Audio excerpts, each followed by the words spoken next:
Hello, people. Hello. Hello, people of the internet. Uh, Welcome to DralaCon 2020, the first panel of today. And it's gonna be Healing World, mental health, and roleplay games. Before anything, I want our guests introduce themselves. Let's start from the top to the bottom. That's gonna be first Crimson. Hi, I'm Crimson Pleasure. I run Real Women in Gaming. We do TTRPG streams and charity stuffs and more things and articles and streams and things and stuff. And coffee. We do lots of coffee. Yeah. That's all my brain has produced right now. Theta, you're the next on the list. I'm Dungeon Mom Theta. I'm also from the Nerd Asylum. And we do podcasts and this and all kinds of stuff. And I also need more coffee. Next one in the it's Niffer Niff. Hi, I'm Niffer. I'm from the Not Quite Heroes podcast. We are a actual play 5e podcast, and I have never had coffee in my life. Wow. Well, moving past that gigantic lie. I don't believe it. Shane. Hello, my name is Scott Shanesaw from the D&D 5e Actual Play podcast, Lawful Stupid. I have had coffee before in my life. I don't particularly care for it. Unless it's Found Familiar Yay! Coffee, sponsor of our show. Found Familiar Coffee, go check them out. Moving past Nice. that shameless plug. Benry. It's a shameless plug. Shane. Oh, Shane. Oh my wow. god. Nice. I quit. I'm out. Yep, I'm I'm done. out. Bye. We're gone. I Panel's do not done. accept puns in my panel. No. Benry. Hi, I'm Benry. I I am the second in command for Real Women in Gaming and the editor in chief of the realwomengaming.com. And I have also drank coffee before in my life, and I I ordered- incite I chaos ordered her- during Uno games.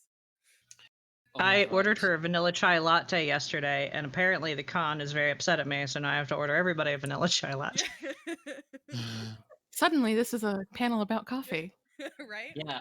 I mean, yeah, that's really what we're all here for. We're changing the panel name right now. It's not Killing Words, Healing Coffee now. Yep. There you go. And we're just gonna ask Niffer of how she has lived without coffee.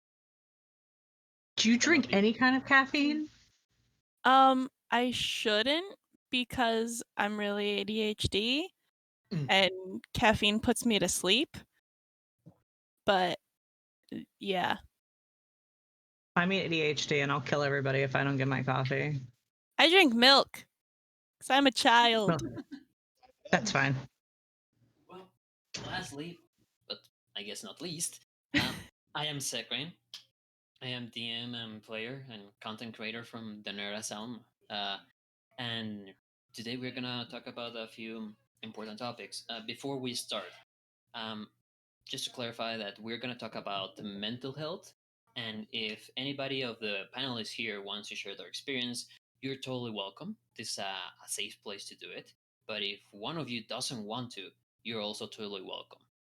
If we have time, there's gonna be a Q&A. If we don't, because this is a very extensive topic, sorry, but I hope you all have a good time in particular, and you learn something out from this. So, Healing Wars started with someone sharing the amazing idea of a panel that talked about the relation of mental health and roleplay games. When we're trying to come up with the name, I was the one that came with the name. I thought about those times in D&D when we used the Healing Word spell, the first level spell. And it's a spell that you heal somebody without needing to touch them. You use your words to reach them. And you use that spell not because that's your strongest spell, but because you're trying to reach that player in a moment of battle, and for some reason you cannot physically touch them, you cannot physically give them that support, so you say those words and heal them. And well, just like that in real life, there are moments we feel we're about to fall, and as strong as we are as individuals, we need other. We need the other, and that's why we have relationships. Right? That's why we have friends, lovers, therapy, and in a way, role-playing games are not so different. So, start up with the first question: has the topic of mental health been brought into your tabletop role-playing group, both as a character element or as a topic between players involved in the game? I'll Yeah, start. absolutely. I don't know. I didn't know if we were going in order. We need a talking stick or something. It's probably Shane. Start you. Yeah, you. So, mental health has a facet in my game, not so much um, in the game as far as like the characters themselves. You're like, oh, my character suffers from depression, or oh, my character has a lot of anxiety when it comes to this. But it is something that we have constant communication about. Me suffering from mental illness, I have to consistently communicate with my players to make sure that they know where I'm coming from and what kind of my mental state is as a DM. I started taking medication for the first time in my life while we were while we were doing this campaign that we're currently running, and my biggest fear. I was like, "Hey guys, I need you to police me because I need you to make sure that I'm still funny." Because Yeah. that I lost sleep over it. I really did. Like, I'm gonna take this medicine. It's gonna make me want to not die anymore. But like, I still gotta be funny though. Like, But I like, are can't you go gonna full lose a zombie. sense of yourself? Right. Yeah. Yeah. Yeah. So we had that conversation a number of times, just to kind of dissuade my own kind of fears as it came to not just playing D&D, but as in a performance medium as well, making sure that I was still creating content that people wanted to consume. I think that's a Well, fear we that still love you. everybody has. If you're DMing or even being a character trying to be funny, even though you're having a night that's just not a good night, and you try really hard to use the game to kind of come out of that. At least I do. So Well, Absolutely. in in my gaming groups, because I'm in multiple now, it's a pretty regular topic of conversation. Like, we have a game on Sundays that's like just for us, not streamed or anything. And it's it's expected that I'm not going to be at every session, because there are days when I wake up and I'm like, I cannot be social. Like, I can't do this. So our DM has he I started in the group with that discussion with our DM, and so he has ideas of like what to do when I'm not there, pretty much. So that he can continue the game going. And like, I don't expect them ever to cancel the game just because, I woke up feeling depressed or super anxious or like something else that stops me from being at the game. You can't, people. Yeah, on weeks when I can't people. And then for Alabaster Forest, which is one of Real Minigaming streamed games, um, we talk about the session after every stream, where like, these are things that I liked, these are things that I didn't like. And Orson, our DM, has been very open about like, hey, if there's something that I do that you are uncomfortable with, regarding like your mental health or anything controversial or anything like that, stop the game and let me know. He's like, I would rather you guys remain healthy than focus on like the story that I had planned. Like, his players are more important than his story. Yeah, an X card, exactly. Yeah, that's a big session zero topic that I behoove all DMs to handle is what are your we call them no topics. What are your no topics? What's gonna happen or what could happen potentially in game that is a trigger for you that is gonna make your life harder? What should I avoid? And then also creating that culture of openness where you can at any point pause the narrative and say, hey, that's not okay with me, or that's going to give me heartache later on. That's really important. So that's very cool that you do that. I'm involved in a Curse of Strahd game, which is like a very dark, like everything really like borderline always thing. But we kind of like as players, first of all, like we went through and we like rewrote it of like, okay, that level of creepy isn't necessary. What can we do to like fix this and stuff? But then also what we did was like, hey, we're streaming. We are actively going to stop the game 15 minutes early and we are going to have an on-stream cooldown to show everybody like, hey, we take care of each other as people. Like we actively want others to see, was this okay for you? What worried you about the game? Niffer, you are cringing a lot during this section. Are you okay? And like actually showing that to other people to be like, hey, this is what good gaming looks like. It's not just like, oh, somebody said X card and we drop it. It's like we take care of each other afterwards. And that was just like really cool to me to see like, oh, we're going to show everyone that this is how good it can be because we want to take care of people so much and because we make mental health a priority. That was just really good to me to see that creator. So, I had actually, so after we did this panel at DralaCon last year, I went to my doctor and I am now on a ton of medication. Just a lot of medication, and I'm happy that I'm on a lot of medication. I have complex PTSD, anxiety, depression, executive dysfunction, and ADHD. I will answer questions about any of those later if you have them. And I learned a lot from everybody at DralaCon last year. I'm like really big about talking about mental health, but I learned so much more.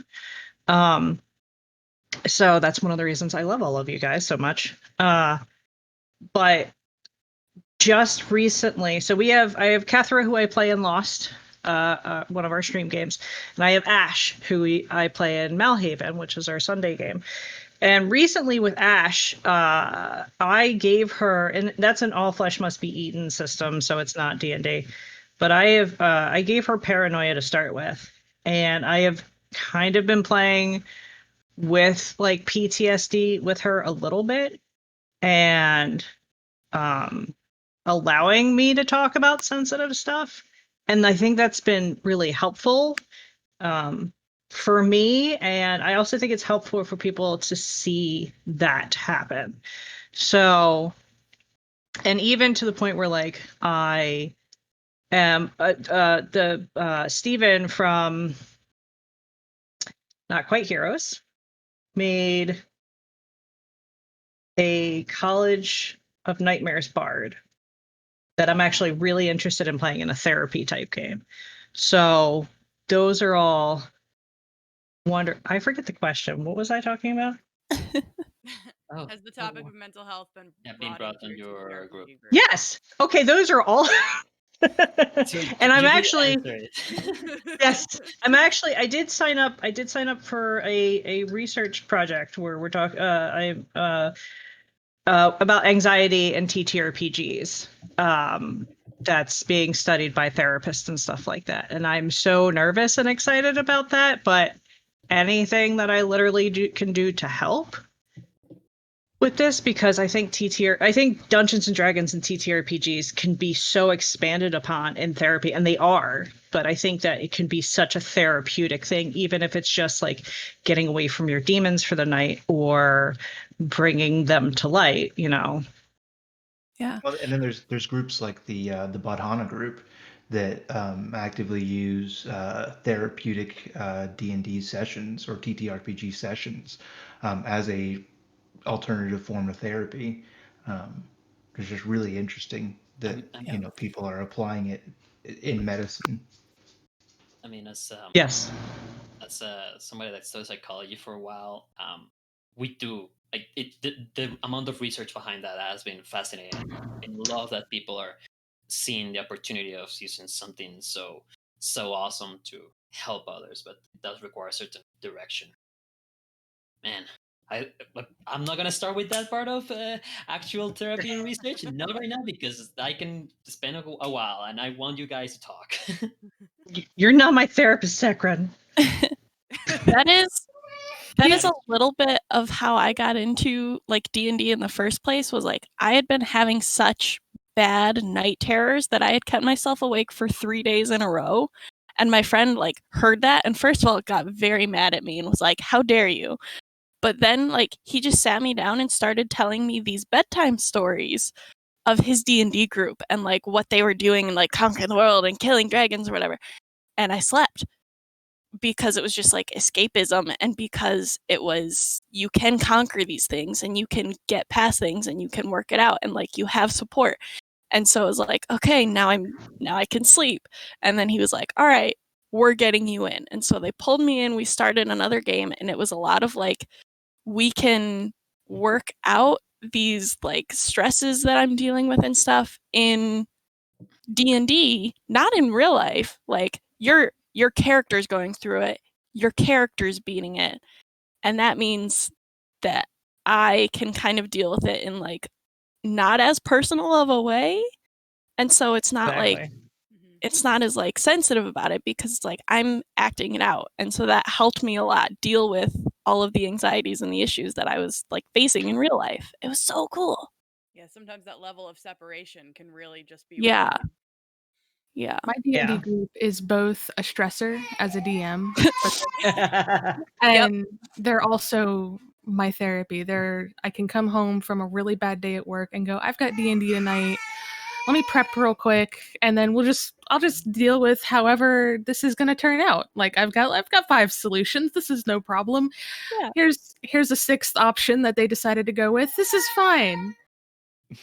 Always. But as much as it induces anxiety, it's so much of a anxiety relief and a stress relief. And knowing that I've got this group of people that no matter how good or bad I'm feeling, they know that I've got these mental things going on.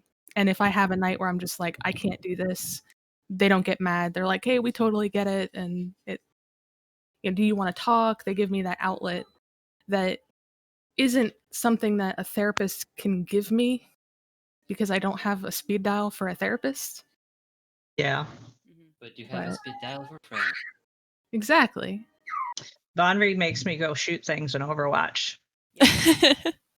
I do not know if that is well. If that takes out stress, great, because Overwatch gives me stress.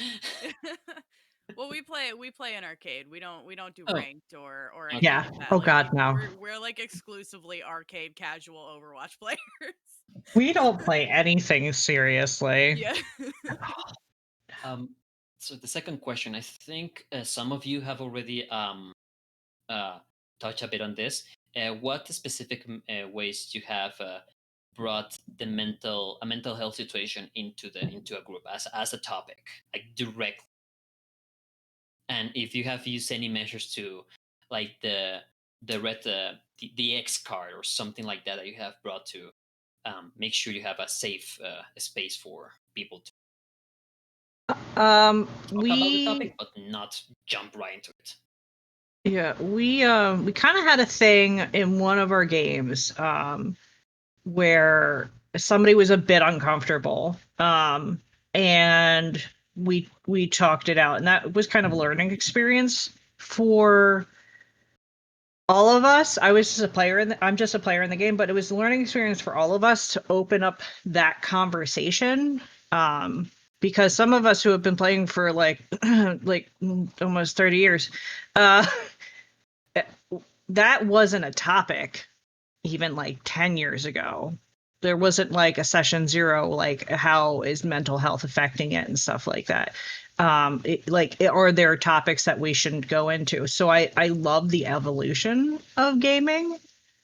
But sometimes it takes an awkward conversation to make sure that everybody is okay, and being open to those conversations and saying I'm not okay with that is hard but so necessary.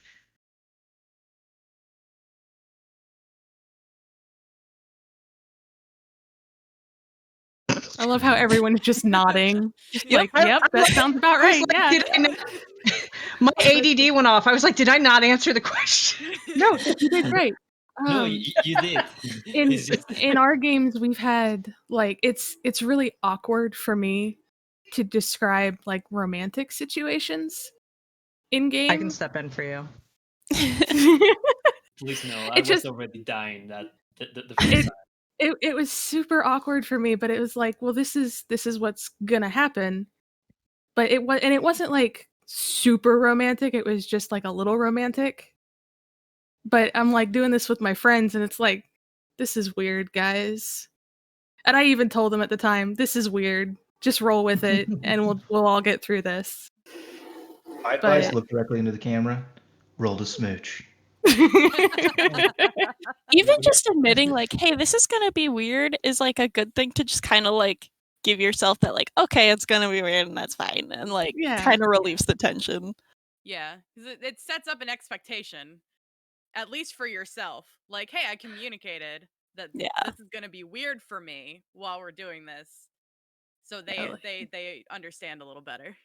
Yeah, like at the very beginning of our campaign, we had one of the guys was romancing a barmaid, and it's like, yep, you guys just you go into a room, and that's your room, and whatever you do in that room is what you do in that room, and that's it. Mm-hmm. In the campaign that I was running, my best friend Bonri decided she was going to try to seduce and have sex with every woman she came across. Yeah. That was like my pansexual warlock.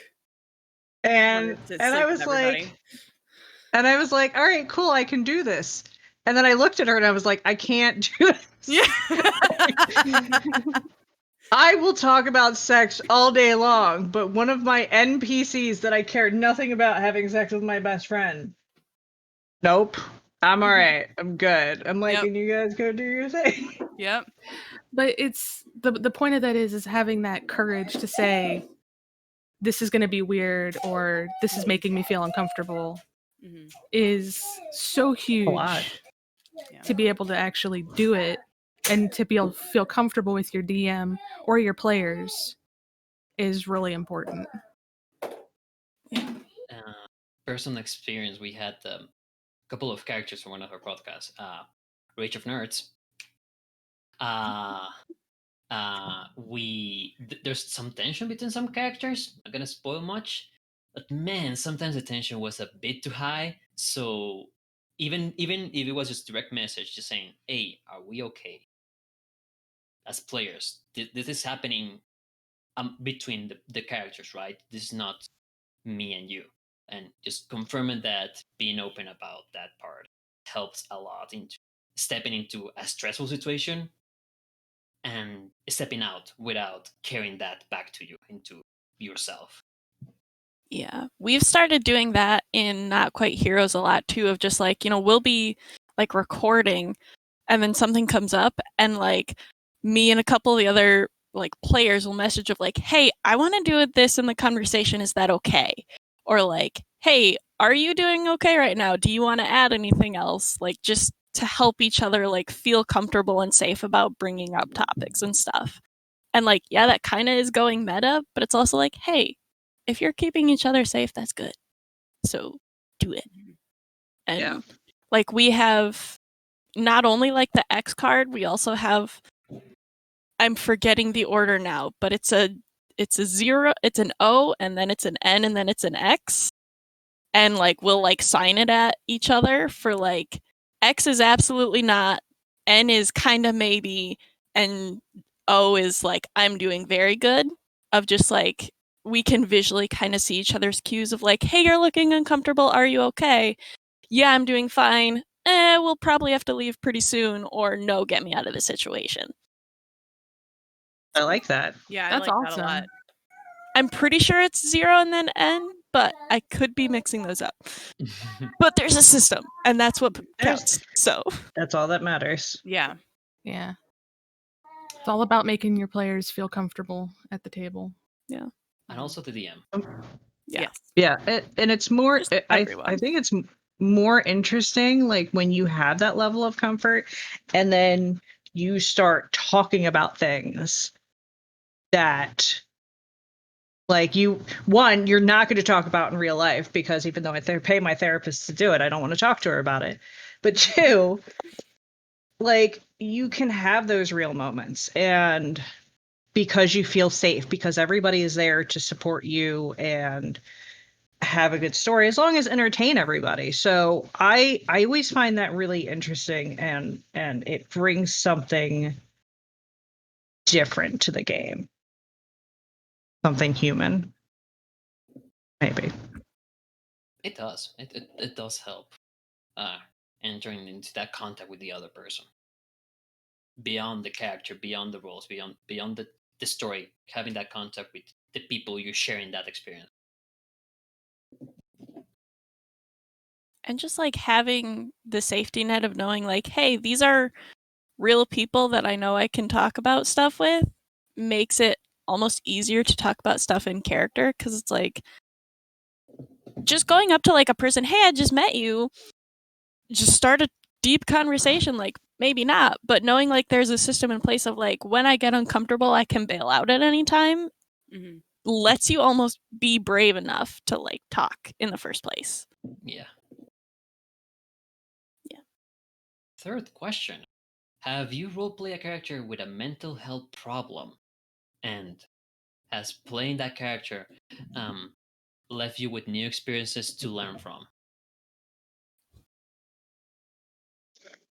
All my characters have it.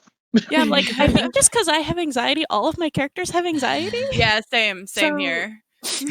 I actually tried to play a character that came from a good family, a good house, like everything's fine. And this was the first time we tried to play now I can't remember the name of the campaign, Rage of Demons campaign. And she slowly devolved into being crazy. And I don't mean just like haha crazy, I mean like these people are going to get me killed, and she's constantly got all of this anxiety and fear and this growing pressure of madness. And it was really interesting to play this character knowing what it feels like to feel like I'm losing my mind. This is before my medication, before my therapist, before my friends. And just feeling of being trapped in your own mind screaming was both therapeutic and strange to play in a character.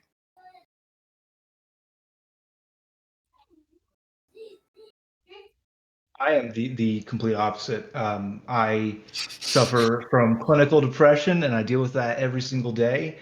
So my characters never have mental illness, because that's what I want to put into the world, right? Like, I want to be this heroic figure, this, larger than life person who doesn't suffer from the same things that I do.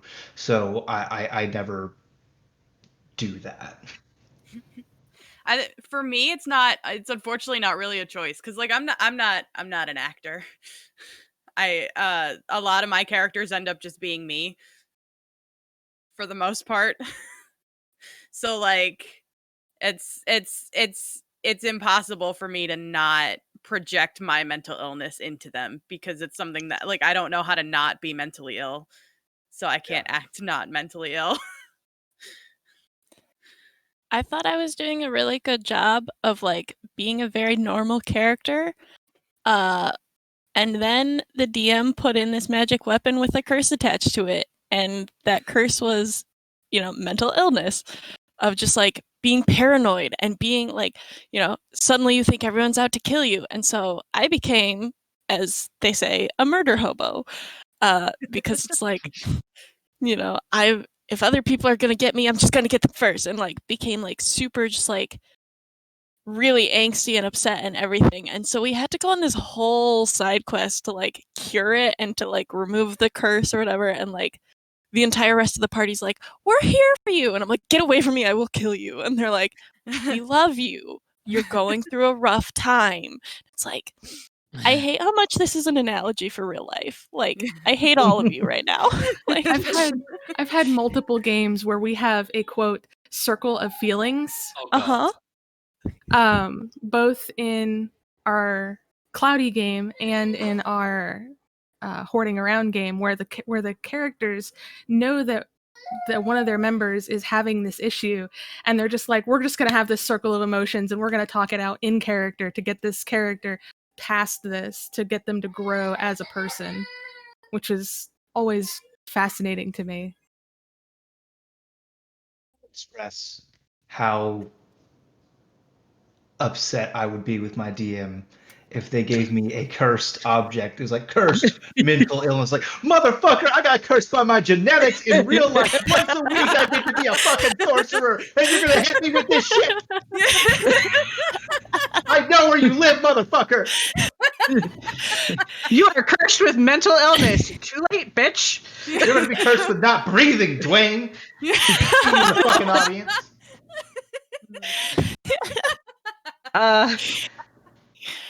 I'm with Vonnery. It's really hard. Like, I have tried to play characters that are not me, and they all divulge into some form of me.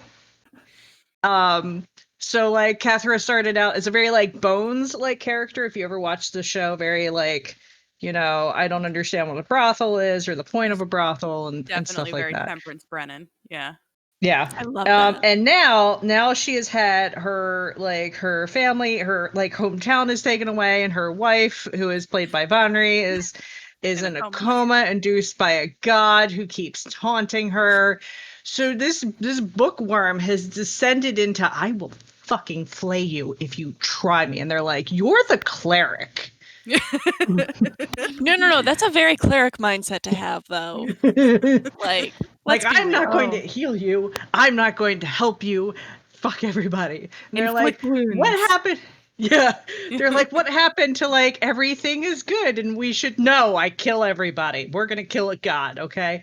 So like I try to like not have my characters as mentally ill, and then they are. So, but I've also learned with having PTSD that I played a lot of characters that had nothing to do with who I was. And now I like who I am, and I'm okay with who I am as a person, even all of my flaws. So my characters are becoming more and more like me as a person, and I think that helps me figure out how to move forward. It also helps me figure out I have a problem with communicating my feelings. So that helps me figure out how I can express my feelings to people. But I also want to say that when I cry on camera, I'm very happy when everybody rushes and they're like, "Are you okay?" Von Reumus ran upstairs. "Are you okay? Do you need a hug? What can I do for you?" And I'm like, "No, I'm fine. I'm not going to cry for the next 4 hours now. I promise." That's really hard to do, and I commend you for being able to be comfortable with who you are. That's awesome. I'm on a lot of medication. And she's been going to therapy for 2 years now.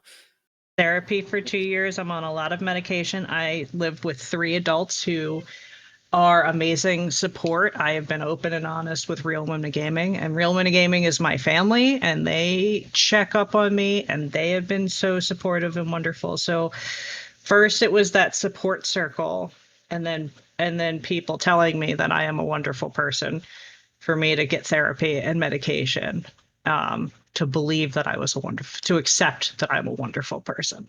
So if you don't have those people in your life supporting you, you're not gonna take that first step. So, and also finding the right therapist is always a journey too. Yes.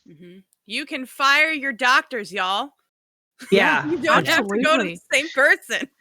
If you don't like if how you're- they're talking to you, then fire them. Go find someone new. Yeah. Your insurance Exactly. If you covers a don't- wide variety. Mm-hmm.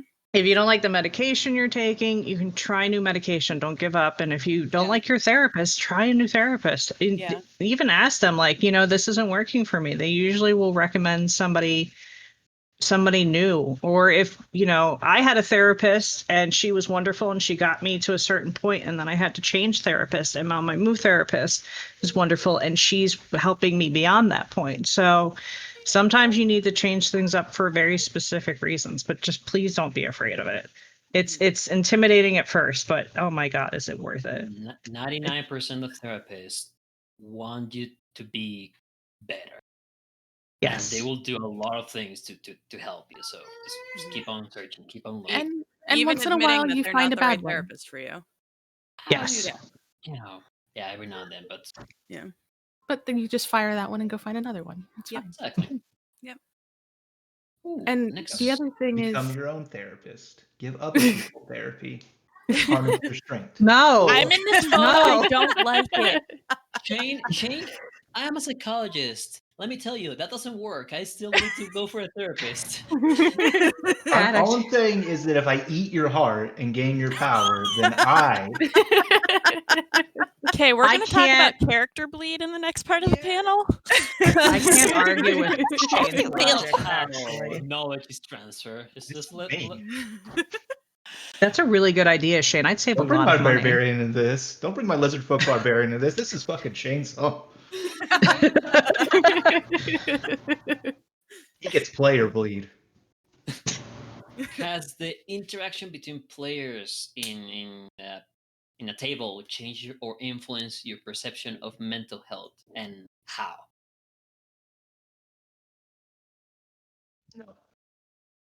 I'm gonna say yes. Just because I can't think of any specific example, but like sometimes like experiencing like a role play about mental illness, even if you're not like involved in the role play, you're just like like watching your friend do this role play, like it can bring in a new perspective that you didn't think about before, like something that they might be dealing with that they're working through with their character.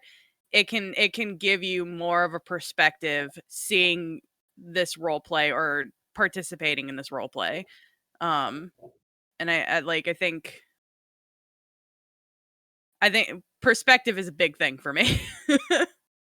Like that time Kethra cried, and I cried as Kethra because I didn't want my friends to leave because I have severe abandonment issues, and if any of you leave me, I will tape you to a chair and put you in my basement. I live in the basement. I don't. I wanna know! Oh, I don't want to share my room. Put them in the closet. That's fine. I learned something about myself. All of my characters' parents are either dead or adopted. That should tell you something about my upbringing. But that was something I discovered like not too long ago, and there was like we were talking about it, and I was like, oh hey, oh yeah, okay, that makes sense now. All right. I get that a lot. Go, Shane. You could combine those thoughts, and you could be adopted by like ghouls. Character idea. I'm writing it down. Adopted by ghouls. I was just Adopted gonna by say, ghouls. like, I have those moments a lot of like, I made this character, and then somebody points something out. I'm like, oh, that's real life. Oh. Ouch. Yeah, You're that like, explains ouch. it. Oopsie. Okay. Moving on. We don't see that part.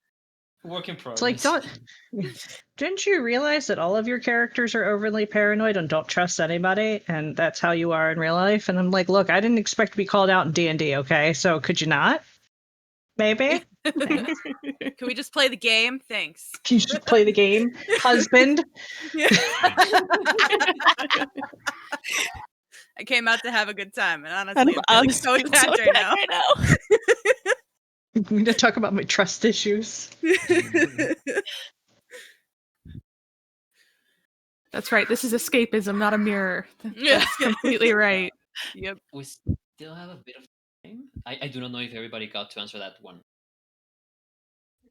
I'm not sure if somebody from answering that one. I'm good. Yeah. Oh, but I'll take that as a yes. We It's still the have a bit most of awkward time. group of people. Yeah, that's true. We already Eh, Joe has a question. yes. It's a very good question. There's a societal and oftentimes personal stigma against therapy and medication. How would you address those concerns with others to help them overcome those fears and stigmas that it's okay to seek help and medication to deal with the issues they face? I would be happy to take this one for a second. Yeah. And that is, so I'm a nurse. I'm also a mom of 2, and I'm supposed to be this super strong pillar of nothing can break me down for 30 years. Not being a mom for 30 years, but that's just, it's my whole life has been, you have to be this super strong pillar that nobody can crumble. Well, guess what? I crumble. And I finally worked up the courage to talk to the doctor that I work with, but is also my doctor, about the possibility of medication to help with the outbursts of anger, the really bad depression, the thoughts of suicide that I was having. And she was really open about it, and we went through a journey of medication. And that's something that anybody starting needs to know, is that if you want to talk to somebody, do it, work up the courage, and understand that the first medication probably isn't going to be the right one for you. Mm-hmm. And you're not going to know that right off the bat. You're going to know it in a month, and then you try a new one for a month, and maybe that one won't work. If everybody's body was exactly the same, all medication would be like one pill, and it would be amazing. But every person is different, every body is different, and how we process that medication is different. So don't give up hope that you can be a normal person, because you can be a normal person again. You just need a little help. That's all. That's Going off of that, and also kind of using almost the same answer as the previous question. Like, I've been in this circumstance before of like having a friend that's like, you know, no, I'm not going to do that. Da, da, da. We were in a D&D game, and her character had gotten charmed, and I had ended the charm, and I like healed her and took care of her. And so I was just like, hey, look in the game. Your character could have had that situation and gotten through it all by themselves, but they would have been charmed and led away by this creature and separated from everyone else. But you let a friend hop in, help you, walk you through it, take care of you, and we came out together. Do you think you can't do that in real life? Because you can.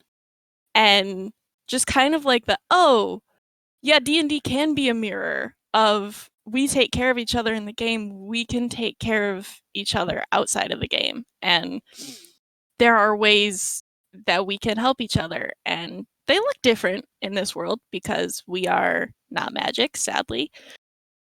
But we can still be around to support each other and walk each other through new processes of like, hey, I've been through therapy, so I can tell you, hey, this is a great therapist, or hey, being on medications has changed me in these ways. And, you know, I can recommend that to you now because I've gotten through it and now I can help you. Like, so kind of almost like D&D has helped in that way of just like, not only do we work out our own problems in game, but like we see problems being worked out in game that we can take back with us too. My advice, if somebody puts a stigma on you and says, you know, oh, you just need to be stronger, you don't need this therapy or this medication, take their fucking insulin. Take their heart medication, hide it. And be like, just get fucking stronger, Chad. You need to fucking tough it out. Tough out your Stop rickets. him in the leg and tell him to Steve. walk it off. Yeah. I mean, you're not wrong. And if society saw that you need better, medication. Yeah. Do it. I did the same thing for my You entire stole life. people's insulin? I stole people's insulin, and I stole it to buy fucking Paxil like an adult. No, I went my whole life just like Theta. Well, I was in the army for 10 years. I just retired in April, and it was not done. You didn't go seek help. You didn't go get medication. If your superiors found out you had a mental illness, you didn't get promoted. Like you were not trusted with increased responsibility because you couldn't hack it. It's bullshit. Take their fucking insulin, sell it, buy Paxil. Or whatever might help you. Buy dice. What? And then Paxil. Dice is not medication. Not a sponsor yet. I actually have a weird experience. So when I was a teenager, complex PTSD, for anybody who doesn't know, is prolonged abuse, post-traumatic stress disorder, which makes my life hella interesting, and the life of everybody in this house. But when I was a teen, can't confirm. When I was a teenager, and I had run away, and I had been terrible at school and everything, I was forced to go to therapy. And I was 15. That was over 20 years ago.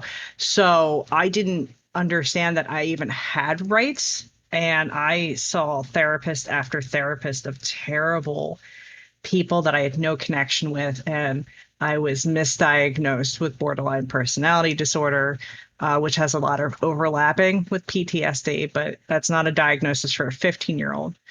I was given medication just to see if it worked. I was actually given medication at one point that shouldn't have been mixed together, and I started having short-term memory problems.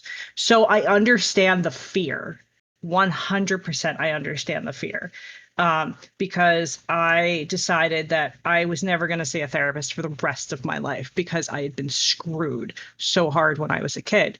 And then I had a baby girl, and that triggered everything, noise and stuff like that. It was awful. The first year of her life, which is supposed to be beautiful and magical, was hell for me because I was trying to be super mom and struggle with being a new mom and not know what I was doing and not even realizing I had PTSD at the time.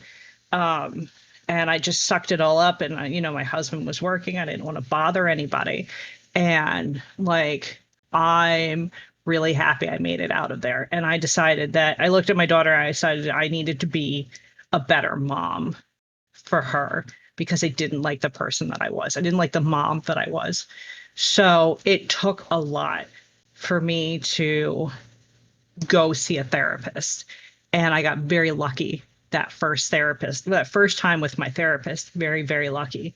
And then I was like, and then I took it slow. I saw my therapist first, and I talked to my PCP about anxiety medication after DralaCon last year, anxiety medication. Then I moved on to antidepressants, and I did everything slowly, but I understood.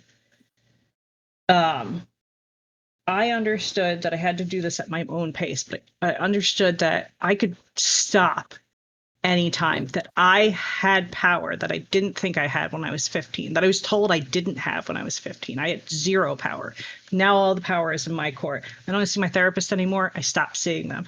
I don't like my psychiatrist. I find another one. This medicine isn't working for me. I can talk it out and I can explain it. And I can even explain the side effects that I don't like of my medication. Because one of the common side effects, sorry to get personal here, one of the common side effects for women is sexual dysfunction.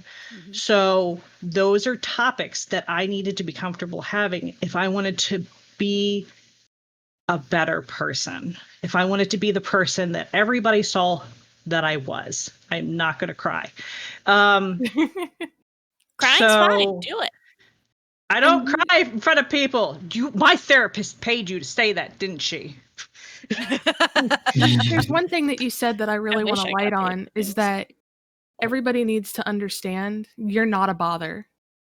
That's their job. Their job is to be there to help people. That's what they signed up for. That's what they do. You're not bothering anybody by going to a therapist. And if you think they're too busy, you're not.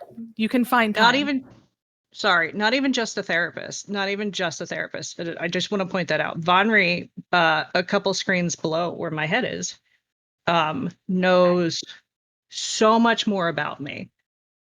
And it was so, I can't even express, but her and my husband was so uplifting, safe. There's not a word for the feeling that I could sit there and I could tell them that terrible things had happened to me and that they told me I wasn't a terrible person because of it. And that I didn't deserve anything that happened to me.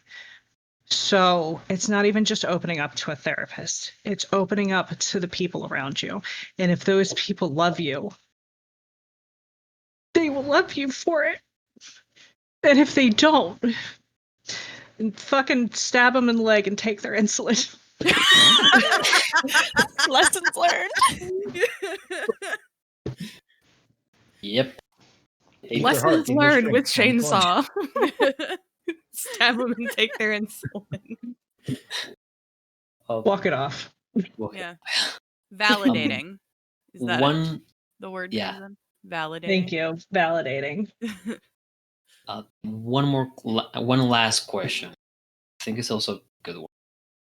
What has tabletop role-playing games, say all the thing, doesn't matter, thought about you and mental health? What have you learned? Thought, yeah, because thought. I was like, I don't know what they think about me. No,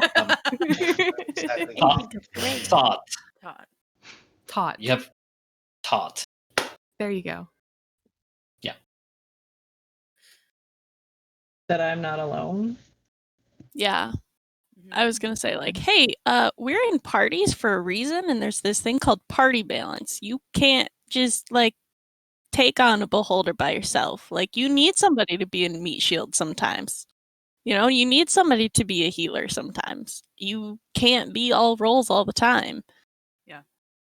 So let other people be there for you. And be there for other people, too.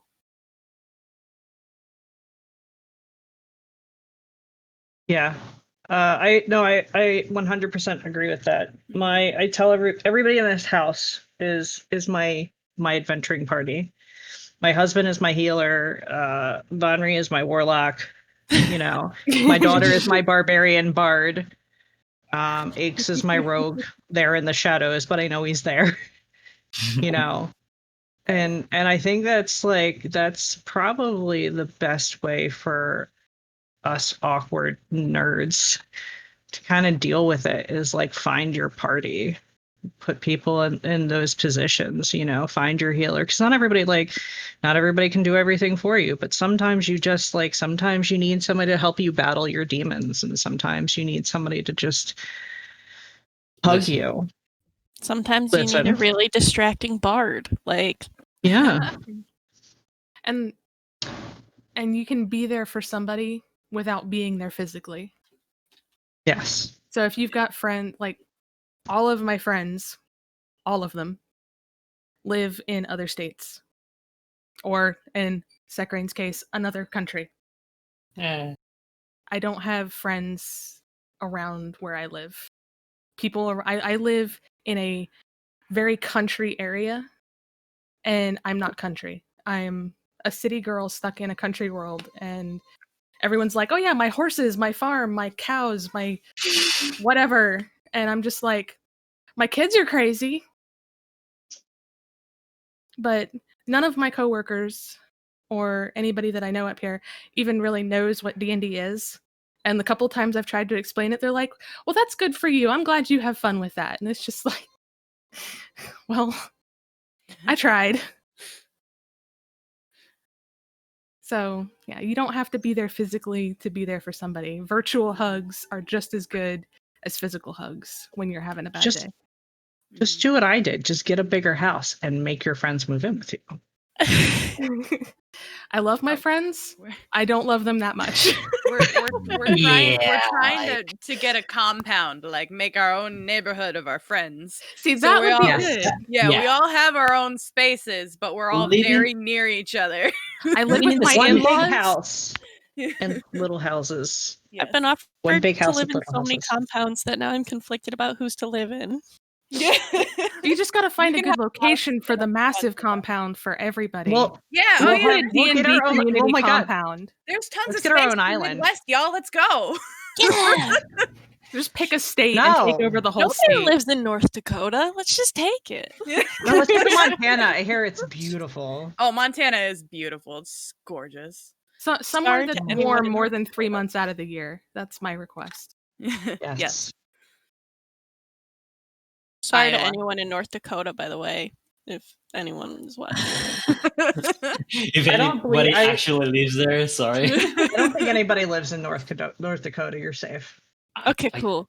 I don't It's a know where ruse. North Dakota is. I'm pretty sure in the Neither north. do I, so you're fine. South Dakota, baby. I have driven through South Dakota. I did not drive through North Dakota. For me, it's about just escapism, right? Yeah. When you are in a very dark place, especially if you're having issues with suicidal ideation and you know that deep depression, anything that can take you out of that is just a boon. So whether that's D&D, painting tiny men, whether it's a great book, whether it's whatever video games, whatever your escapism flavor of choice is, it is the Band-Aid, right? You definitely want to get the deeper issues fixed so that you can be okay in the world that you have to live in. But if in the meantime you just got to take a vacation to Icewind Dale, do it. I was trying to. I play exclusively homebrew, so like trying to think of an actual D&D setting was breaking me for a moment. I was like, I don't forget there fucking are know. actual D&D Baldur's settings. Gate. Baldur's Gate. You know that one. Faerun, right? That's a place. Totally. I just play Stardew Valley for 8 hours until I don't feel anything anymore, and I can go talk to people. Well, Solid. I Thank mostly you. use my kids. Hugs from a Perfect. 3-year-old and a 5-year-old tend to help heal you a lot. I live in Pennsylvania, to answer your question. I live in the weird Assholes state. Come from Pennsylvania. No, her terrible Hershey chocolate does. I mean, I don't think we need to besmirch the name of future lawful stupid sponsor Hershey Co. with such blasphemy. We are always looking for sponsors. Axel, Well. get at your boy. Insulin, I'll stop stealing you if you Oh, we're sponsor my show. real Mimmy Gaming Mix is Team insulin. People Lexapro. Yes. Bonry, Real Gaming is email Team Lexapro. Yeah. Email Lexapro. Maybe they'll sponsor us. Quick, before somebody else Lexapro does. There's like made 4 me people in Real Minigaming on Well. Lexapro. so angry when I was on Lexapro. I was on Lexapro for like 2 months, and I was like, oh, I'm not fucking sad anymore. Yeah. Oh! I couldn't think on Lexapro. Like my mind was so fuzzy. I just couldn't focus through anything. Red mist. Amitriptyline made me sleep for 12 hours straight, and the other 12 hours I was vibrating with anger. Yeah. You can't be sad if you're asleep. I tried sertraline, and she was like, take it before bed. It'll make you sleep. No, it won't. It'll wire the fuck out of me. So like, so I told her, I was just like, nope, I can't take sertraline anymore. I feel not good. She's like, it's like she just snorted cocaine. Yeah. Exactly. I So was what like, are you nope, no doing? sertraline. Sleeping? Yeah. My therapist actually called my doctor and was like, what things has she tried and what things hasn't she tried? Because here's some things that I think might help. And they worked together to finally get me on what I am on, which is Abilify and Klonopin. Nice. Yeah. I'm on buspirone, and my psychiatrist is like, that actually doesn't work for like 99% of people. And I was like, well, guess what, bitch? I'm on it 4 times a day. That worked really, really well for me, but it gave me migraines. Oh no. I have migraine. I get migraines anyway, so I wouldn't know the difference. Well, I got them more with the Mhm. medication. Nymeria I'm on wants to say Paxil. hi, I've never everybody. been hacked either. Yeah. That's a I perfect. do recommend, if you take a lot of medication, I do recommend getting like one of these where you can take it Yes. out of like its nifty pouch. Yes. Whoa. And So it's got cool. That's like, cool. right? And then, so there's my morning, noon, evening, and bedtime pills because I take pills 5 times a day. So, and then I can just take this with me. So I'm not like pulling this out of my pocket in a restaurant. Like, Opening it up and shaking it into your open maw. Actually, Don't could we take get that that one out more of time? context. One more time. Just like, I will do my TED talk on orgasms later. well, thank you all for coming. I like how Sekrain's like, done, we're done. Thank you for coming. I mean, it's Shut time her to up, wrap we're it done. up because I I know. said wrap it up. Yeah, I've been a DM. I know the situation. Thank you for participating. I mean, it was wonderful to hear you guys talk about this. I hope that those were, in hearing us talking, you learned something. You can go out into your lives with something to learn. And remember, if you are not feeling okay, it's totally okay to go and look for help. Don't try to do this alone. It's better to do it in a group. It's better to do it with friends, therapists. You are not alone. There are millions of people out there. It feels like it, but even in this moment, in these times, that 2020, not advantage, not at all, not a single 20 this year, but you're not alone.